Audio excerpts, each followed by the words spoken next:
I've had so many great guests over the 10 years and nearly 500 episodes of my Inner Circle podcast.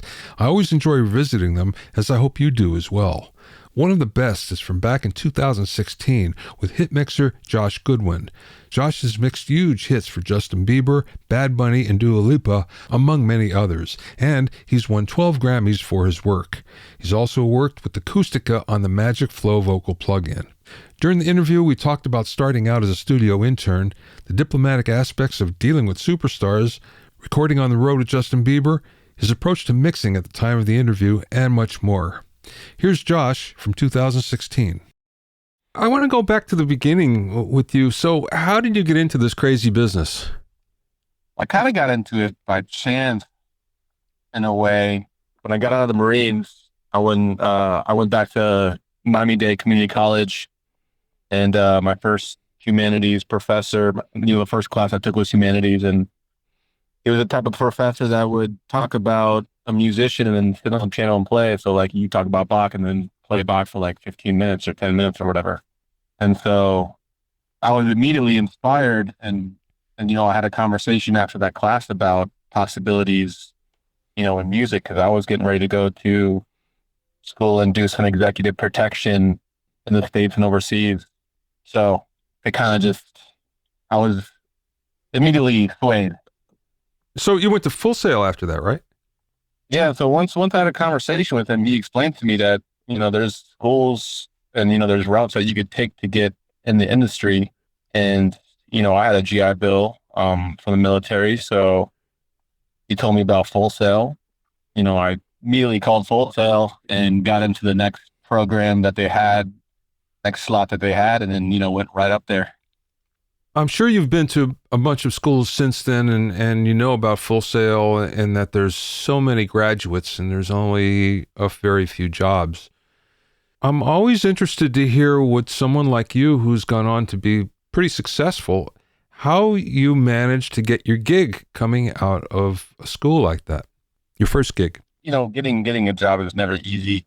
The first, before I even got an audio job, my first job really was working at a restaurant, and I went there for an interview, and the guy said, "I'll be with you shortly." And so I sat at a table, and he didn't come talk to me for literally an hour and a half. I waited there. And finally, when he came, he asked me why I waited so long. I was like, I need a job. He's like, all right, well, you're hired. So, that's the philosophy I take. When I moved out to LA, I slept on couches for a whole year. I paid $250 a month for rent, just contributing to my buddy's rent. I did PA gigs, moving stuff, hauling stuff for TV shows and commercials to make money. And I interned at Track Record Studios. And, I don't remember exactly how I got the internship at Track Record, to be quite honest with you. But, it was an unpaid 3-month internship. I used to work at Track Record a lot back in the 90s, I guess, when it was owned by Nashville producer. I can't think of his name. Brian Ahern. And it was a great place. I loved it. Yeah, when I was there, Tom Murphy owned it. Did you know Tom? No, I don't. Oh, man, Tom was a great guy. He gave me legs, man. He gave me legs. Tom was a type of engineer and type of studio owner that, some studios, if you're an intern or you're a runner, you can't touch a microphone. You can't step into a room. You can't do any of that kind of stuff.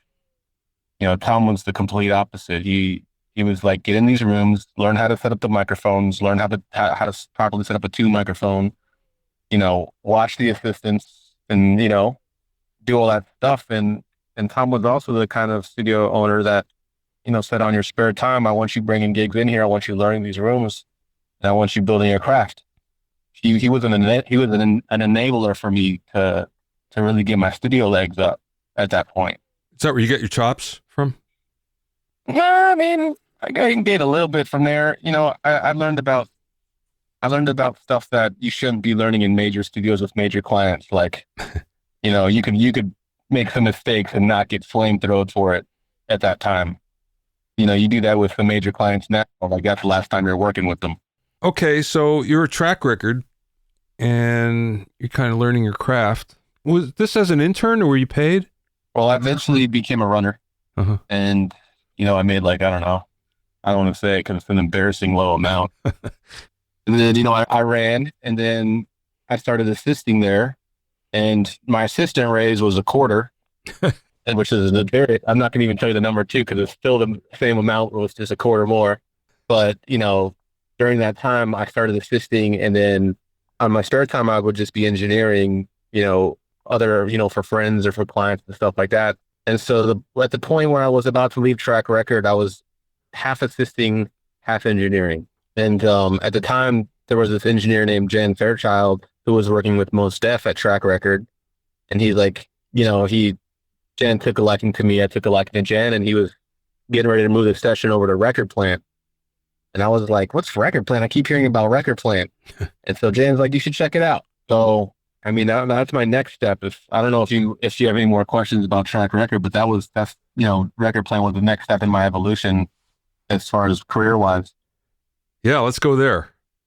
Yeah, well, shit. So, track record was getting ready to be sold to the Paramount guys. And, Tom Murphy told me that, they're getting ready to sell. He's like, you could stay, or, you could look for other options. And, around the same period of time, Jen Fairchild was like, dude, you should check out Record Plant. So got an interview at Record Plant, and I interviewed with Rose, who, to me, who's the godmother of female studio managers / studio bosses. She's the one for me. Yep. So I had an interview with Rose, and, the interview was cool. She asked me if my car was clean. I said yes, even though I knew it was dirty. And then she said, all right, let's walk to the car. And then she's like, I'm just kidding. Jen Fairchild. She said, Jen Fairchild vouched for you, so you're good to go in my books. So I started assisting at Record Plant. Great place to start, geez. Or to actually continue, because the level of clientele, I'm sure, was a lot higher. Oh, yeah, it's definitely. Like, you go from C-level budgets to A-level budgets overnight. The raise, just the assistant pay was more. And, the clientele that you come across is higher all the way around. It's major level stuff. So, I was able to, at track record, I was able to learn, make mistakes, not do those mistakes again, keep it moving, and learn basic principles, my principles, my techniques, single flow, the consoles and patch base, and learn how to deal with clients. So it was a pretty good education before I went to Record Plant. What was your big takeaway from Record Plant?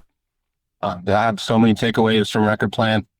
I mean, I remember just walking through the halls of Record Plant for the first time, and, the names on the door, there's like Kanye West, Michael Jackson, freaking J-Lo, like all these names. And I was just like, what the fuck? And then, so I was immediately blown away by just, the quick changeover of the studio. And I met a lot of my future clients from Record Plant.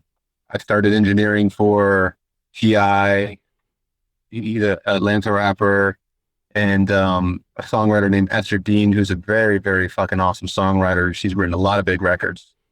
And so, I picked up engineering quickly over there. They gave me an opportunity, and I didn't think, I swam. So they kept giving me more engineering opportunities.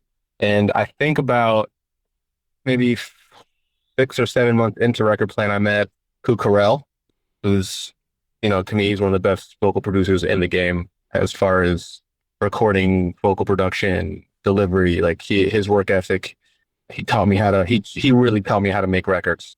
So my biggest takeaway from Record Plant was working with Cook.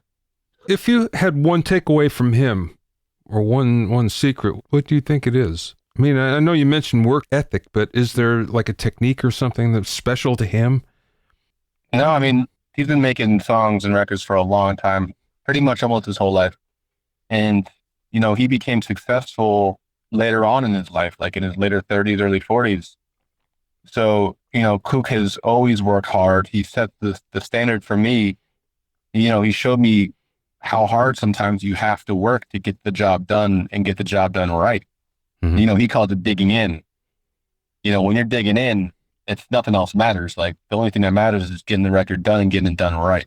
So, he literally brought my studio legs up to full potential. And, I carry that same principle onto every single project that I do. Like some come easy, some you got to really work hard on, and you just got to understand that just because you got to work hard on it doesn't mean it's not good or not right. It's just some records take a little bit more than others. What do you consider your break? Yeah, I consider my whole career a nice little break and stepping stones. I still don't feel like I've accomplished what I want to accomplish in this career yet. So I don't know if I've hit my break yet, but through Kook, I met Justin Bieber, and I worked on a couple of albums with Kook and Justin. Oh yeah, another thing that Kook taught me was how to do something from start to finish.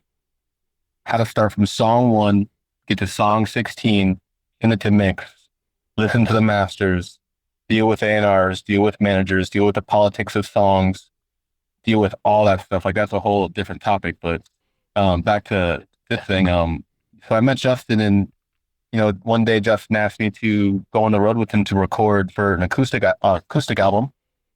And Kook was on the road with Rihanna, so Kook couldn't do it. I went on the road with Justin, and one day turned into 3 months on the road, and it was this acoustic album, and I ended up engineering the whole thing and co-producing it. I'd say that's a break. Yeah, that was a pretty cool break. So I knew how to get the songs done, and I feel like I have a good ear, I have a good ear for this kind of stuff, and I know how to deal with people, especially Justin. I've been working with Justin for a couple of years already at the time, and we already liked each other, so there was no initial meeting period. He knew what he wanted. He asked for me personally. He called me. So what are you gonna say? No? Yeah, right. Like, I hit Kook up, and I let him know, and he said, "Go for it." What I find interesting, though, is Justin is on a whole other level. I mean, he's on a superstar level, which is different compared to everybody else. I mean, normal stars are they're a different breed, but now you're talking, a level above that. So how is that different for you than what you're doing before, and just in dealing with diplomatic aspects of things? Diplomatically, in my eyes, I work for Justin. Like, I also work with Scooter Braun, but I'm not, managed by Scooter, and Scooter doesn't pay me. Justin pays me, or the label pays me. So, initially my alliance has to lie with the artist. And, having a military background, I have a lot of discipline in certain areas. Certain areas I'm a freaking child, but certain areas I have a lot of discipline in. And I know how to deal with personalities, and I know how to deal with people. And, Justin he's a superstar, but at the same time, he's like my little brother. I don't pick on him. I don't treat him like a piece of garbage or whatever, but I treat him with respect. And, I don't think it's a hard thing for me to deal with. I never had a problem having issues with dealing with a superstar artist or my next door neighbor who's trying to put an album out. It's the same thing, except, the superstars fly in private jets and we stay in nice hotels, and, I have studios booked, and if I don't use them, I don't use them. It's not a thing. And, there's just different things that come along with that, and pressure. When you were on the road with Justin and you're recording the acoustic album, so how often were you working? And what conditions were you working under? Was it kind of like he just decides to record and you set up in a hotel room, or it was always in studios, or how did that work? No, well, the thing about Justin is, he's 22 right now, and he grew up in a period where he's been a star since he's a young teenager. So if Justin's at a show and he wants to play hockey after the show, he's gonna go play hockey after the show. It's like, if he thinks about it, it's gonna happen. So for that situation, what I did was I had a portable rig set up. I had a 4-banger API rack. I had my C01B. I had a Sony C800G for vocals and SM7 for vocals, and I had a couple different guitar mics. I think I had a 451 and something else, and a Retro 176 compressor. And I would literally set up in every backstage at every venue he had. So if he wanted to record, I'd be ready for him. If Dan Cantor, his guitar player, wanted to record his guitar parts before Justin came in, I would record his guitar parts. And sometimes we recorded backstage, and sometimes we would record in a hotel room. I would also set up in the hotel rooms. And sometimes we would record at the studio if the cities were large enough that had a sufficient studio to work at. So it was done all over the place. You work mostly in studios though, right? You don't work mostly in the box. I'm pretty much in the box. Are you? Pretty much. Right now, like my mix setup is a little different. I use some outboard gear on certain things, but it's just like if I'm, let's say for this acoustic album that we're talking about, everything comes in. The front end has to be special, and once it's in the box, like it stays in the box for me for that particular project. But since then, though, are you in the box all the time? I'm primarily in the box. I got a couple outboard units that I use. I use Acoustica for verbs.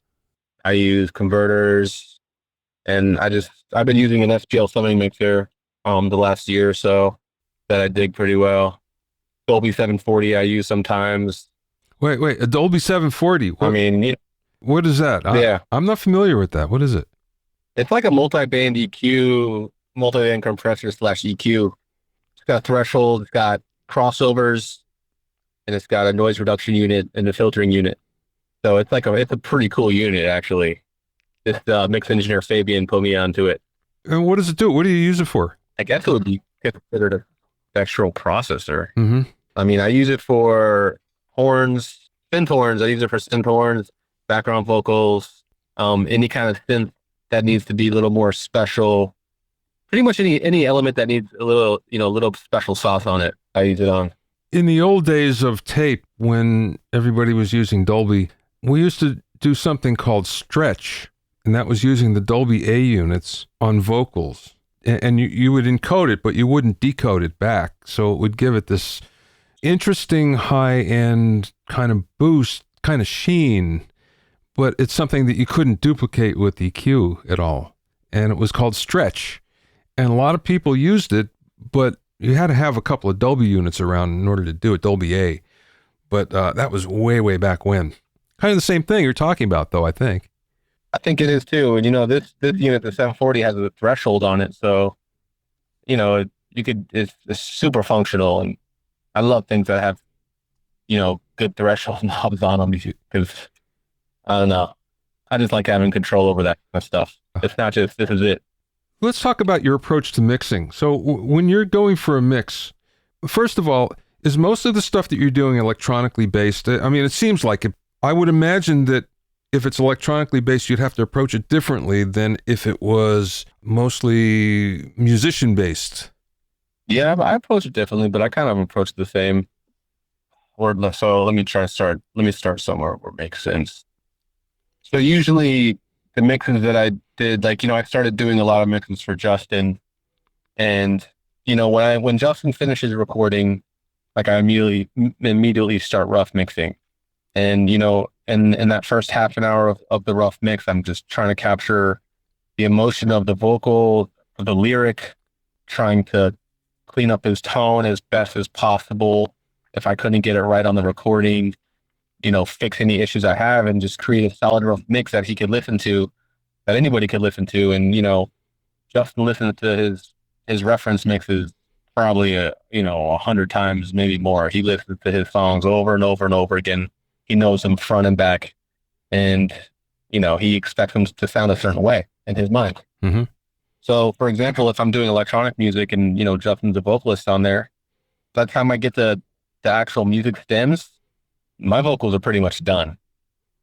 So, I just dig in on my track and then marry the two together in a peaceful manner or a very aggressive manner, however, whatever need be.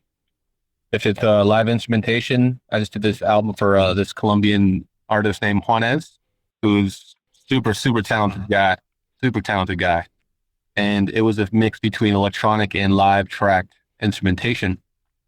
And I treat the two as the same. They layered the acoustic sounds with electronic sounds. So in my mind, it's electronic. They just wanted to have that a little more natural sound to it, which they accomplished very well. So, I treat it the same. When you first start, do you have a template that you begin from? I'm talking about mixing now. I have a template I use. Yeah. It's not like basically I designed a template to where everything's routed the way I like it routed. All the plugins that I usually use are on inactive. And, I let's say, for example, on a drum, on a kick aux, I might have 4 plugins, and I'll audition each one of them and see which one I like better on them, and I'll stick with that, and so on and so forth. And I also have one of my assistants just go on and route the drums, the kicks to the kick aux, snares to the snare aux, the drums to the drum aux, and so on and so forth. So I'm not bogging myself down with, 35 minutes, 40 minutes of busy work. Yeah, that could happen pretty easily. Does that make sense? Yeah. Yeah, like, dude, if I have 16 mixes to do, it's going to take me, 30 to 45 minutes per mix, times 16. It's like, dude, I cannot be doing that. Yeah. Like that's a very important job, but that's a very important job for someone that doesn't have to be mixing. There are definitely times where I'll prep my sessions my own. If I don't have a heavy workload, I'll sit down and get familiar with the session, route it. I mean, and if I do things like that, I usually change up the way my template is. So when I do things like that, it creatively enables me to rework my templates and change things that I've wanted to change on my templates for a while too. So, I definitely do that too. What are your favorite plugins? I've been using a lot of UAD stuff, Fat Filter, Pro Qs, the Fat Filter, they make some really great stuff. UAD stuff's been really good to me. What else do I use? Tons of shit. Oh my gosh. I don't know. My plugin list is so long. Just having a hard time thinking of it. Are there a few that that you're always going to use in every mix? Yeah, I'll use a Pro Q2 later on down on my vocal chain to correct things, to smooth out frequencies. I usually use an SSL channel on vocals. I use a lot of LA2A, UAD, a lot of LA2As on vocals, or 1176s on vocals. Fat Filter de-esser on vocal. On bass, sometimes I use the Fat Filter multiband compressor if I have to, trigger some side chaining. What else do I use on bass? Neve EQs, SSL EQs, I have all that on there. Dimension D, I like using the Dimension D on stuff. And what else do I use? I use Soundtoys, Soundtoys delays, their micro shifts. I use their Alter Boy for like pitch effects. If I want to pitch effects and reverb stems that I got, I'll either use that or I'll use Pro Tools is what is it? Their polyphonic stuff or Elastic Audio. Yeah. Drums, these stuff, fucking not distressors. I do use distressors, but decapitators, culture holters, and I just use so much stuff. How much automation are you doing? Are you drawing it in? You doing it by hand? How does that work? Well, I do a fairly good amount of automation, but I usually do it once I got my initial blend in. So I'm kind of not chasing the dragon on that one. I like to just get the good mix in and then create extra dynamics with automation. When I first get the vocal, I keep everything off on the channel, and I do basic clip gain automation on my vocal to where it sounds even for me. Mm-hmm. And then once, for example, I'm just talking about the vocal right now. So, sometimes when you record vocals, some vocals are loud, some vocals are quiet, everything, there's so many different factors change the dynamics of a vocal. I don't over compress when I do go into my vocal to start. So I manually clip gain my vocal to where it sounds even, even is a half decibel to a decibel and a half of audible difference. I consider even. And so by the time I put, an SSL channel on there, I do some corrective EQing or some additive EQing, whatever the case is, do light compression, put an LA2 on there. I don't, my compressor is not catching too much. It's compressing pretty evenly at that point. So, vocal automation, I'll do that. And then overall, I'll draw in my own trim automation, I draw in on my own automation. I don't use faders. Yeah, I prefer to do that too. It's faster for me. I mean, dude, I would love to work on the console, but I'm in so many different places. If my mix is not sounding the same everywhere I go and brought up very quickly, certain clients that I have are not going to be having it. That's not important to them. They of course want to sound good, but efficiency is key in my business. No, that's a big change in the business, really. And I got to say, it's all for the better as far as I'm concerned. And this is coming from a guy that used to work on consoles all the time. I was never a big fan of console automation. I always thought it was clunky and really hard. And now it's so much easier. It's like, well, why would you even bother going backwards, on that? It seemed archaic to me. Like, I learned on a G, and the G automation is just like go-to. It's just like it didn't seem like it made sense to me. And when I could do it so quickly in Pro Tools too, and automate a filter in Pro Tools is 2 clicks. You enable it, and then you select which parameter you want to automate. You automate it, and then maybe bypass it or whatever. There's a couple more functions, but it's so fast. I could make a filter. I can make a filter automation suite in 10 seconds. Well, okay, let's go there for a second. So how much do you do things like that? Because, the old school way of doing it was the automation was primarily for faders and mutes, and everything else was kind of sort of gravy. But that's not the way mixing works anymore. You're automating a lot more than that usually. So how much more do you do other than just faders and mutes? I do ton. I consider myself a creative mixer. If you give me a session, I'm not going to just blend it and, make it loud. Like, I'm going to go in and add shit that I feel like that is missing from the song. Like, whatever it is, like, I'm not going to add in, like, synths or basses or guitars unless I know the producer and they've asked me to. But, I'm going to go in there and I'm going to create a song that I want to listen to. So not selfishly, but as a listener, Mm-hmm. If the song's boring to me, I'm going to create moments in the song that are like, oh, took me there. Thank you. Or, I'll create my own moments in the song just to make myself be able to listen to it too. And, clients like that. Producers like that. I don't do it in an invasive way. I do it more for musical enjoyment. When you're mixing, is it mostly you, or do you have the artist and the producer with you, or does it happen sometimes? How does that work for you? It all varies, man. I prefer to get some good down and have the artist come in and the producer come in. I like to have the producer come in first if I'm not on a personal basis with the artist. Like, if it's Justin has final say in any mix he has. Like, he could have the best guy in the world mix his record. If he doesn't like it, he'd be like, dude, no, you're mixing it. I'm like, all right, fine. So Justin has final say on his music. And, other projects, usually the producer has final say. Sometimes the artists don't really have a final say. Sometimes the artists go with whatever the A&Rs and the producers want. So I got to figure out who that person is, and whoever that person is, I want them in the room. Once the mix is good to go in my eyes, I could turn a vocal up 2 dB, it's still fine. I could turn a kick drum up 2 dB, it's still fine. I could, whatever needs to change, it's not going to fuck the mix up. It eventually has to get to the source. So I like bringing the source to me and, let's knock this thing out right now. Let's not play this back and forth game for a couple of days. Let's just get to it. You mentioned before about making mixes loud. How loud do you have to make your mix in order to keep everybody happy? It depends. If the rough mix is so loud that it's distorting, I try to tell my clients, like, you've been listening to a very distorted, loud mix. And if they say, I want that, then, I give them that. I don't want to. But if they say, I don't care about that, and, I try to mix it to where it's not audibly, like, over compressed or distorted. And I think, my hearing overly compressed is different from the old school hearing of overly compressed, because our music is so compressed nowadays. But I still don't like to hear artifacts unless my client wants it.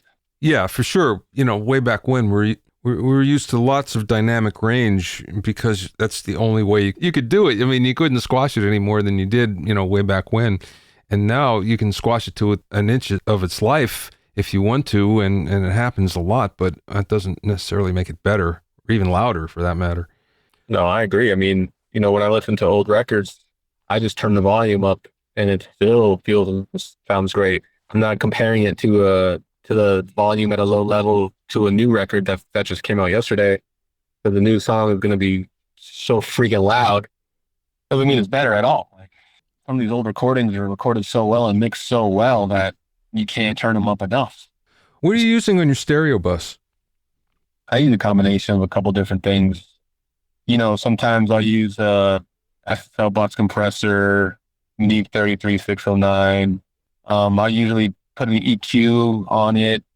like any kind of stereo EQ. What else do I put on there? I'll have a spectral processor on there, like a ozone or something on there, to create some width if I need it. Sometimes I don't use it. I have an Oxford inflator that I use very subtly that I love what it does. And for like the loudness, I use a Pro L. It destroys the L2 in my opinion. Yeah, yeah. What are you listening on? Primarily ATCs. Got a pair of ATC FMC 25As that I've been rocking for almost 3 years. I got a pair of Bose Freestyles that I got introduced to in Atlanta from EK over at Silent Sounds, who's a fucking awesome guy. He put me onto these Bose speakers and I power them with a 4B.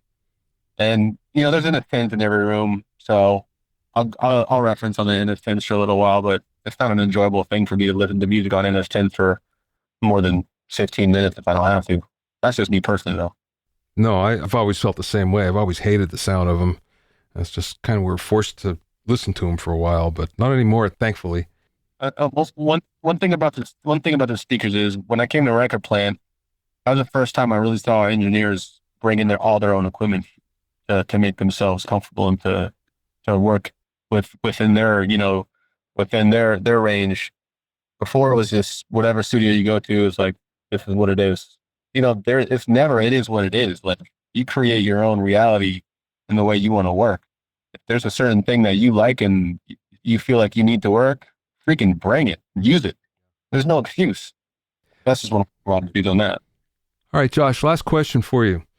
Was there a piece of advice that somebody gave to you somewhere along the way that really made a difference in terms of music or the music business or anything like that? Or was there something that you learned along the way that was kind of like an aha moment? That's kind of a hard question because I feel like I'm learning them still. It's like, without sounding cliche, I mean, it's all possible. Like, anything you want to do is possible. I've learned this, like, our industry, it could be speeding down, the fastest roller coaster and then going through a slow, lazy river. It's like, while the roller coaster is going down, you gotta go with it. And then, when the lazy river is going, that's time to recoup. That's time to relearn your skills, to refine things, to catch back up on life that you've missed because you've worked 6 months straight. It's the hard thing for me is creating a dynamic between my work life and my home life, which is challenging because I love what I do so much and I could spend every day working on music if I had the opportunity to. But at the same time, there's more to life than just that. So, I try to keep an even balance, and the aha moments. There's aha moments throughout your whole entire career. I mean, I'll probably be laying on my deathbed and be like, "Oh fuck, that's what that was." Yeah, yeah. Like, I'll be a student until I'm dead, and I'll be trying to better myself and learn my craft, till I'm dying. Well, it's a good way to think. And I got to say, all the people that I know in the business that are successful are like that, have that philosophy where there's always something new to learn. And they're always trying new things, no matter how well the old things are working. And they're always asking questions, how do you do that? How does that work? And you know what? It keeps you fresh and it keeps you plugged in when you do that. So good for you for learning that when you have. Oh, hey, Bobby, one thing that I've been doing lately too, that I just thought about, yeah, is, I've been talking to a lot of masters in different fields, not just music. And I think there's something to be learned from everybody in every single different profession. Like, let me try to use an example. I was in the Marines, so like I like knives and guns and shit like that. I mean, I know I probably shouldn't say that on a blog, but it is what it is. Like, if in the hands of the right person, it's not an issue for me at all. Yeah. So I have a lot of professional friends that make knives, custom knives, and these guys are pros. Like, they measure everything out to the T. Everything is, the attention to detail is superb. So when I'm talking to these guys and I hear them talking about their craft, their passion, and what goes into their daily lives, and creating these tools or these toys or whatever you want to call them, I get inspiration from that. Yeah. Like if I'm lost for inspiration and I need inspiration, I'll talk to one of my friends that are crushing it in some other completely different job. Then all of a sudden, boom, I'm inspired. I'm like, all right, let's get back to work. Yeah. I need to recreate my template. I need to, redo this, redo that. So I don't know. I'm with you there, but let me ask you a question. How do you deal with the fact that sometimes you're under a deadline and there's only so much perfection that you can grasp? Hey, deadlines are my favorite things to work under because I know I have to turn it in. If I don't have a deadline, I'll dance around. I'll go back and forth, turn this up, turn this down, turn this up, turn this down. At the end of the day, as long as it feels good, man, it's got to be turned in, and you just turn that in. It's like, if you have regrets, fix it on the next project. That used to kill me too. Like, back, in my mind, the mix is never right. It's never done. And so, like, it took a while to just be okay with it. Just, it is what it is. Like, there's only so much you could really do. If I'm making, Steely Dan's Asia, like I had a year to do it, that'd be fucking incredible. But not so much the case. Usually it's like, hey, 2 weeks, go. Yeah. And if I can't do all the mixes, I'm outsourcing mixes to, the pros, to Manny's, to Phil and all, the people I've looked up to my whole career. And it's a pleasure to be able to hit those guys up and see if they can mix records that I've worked on.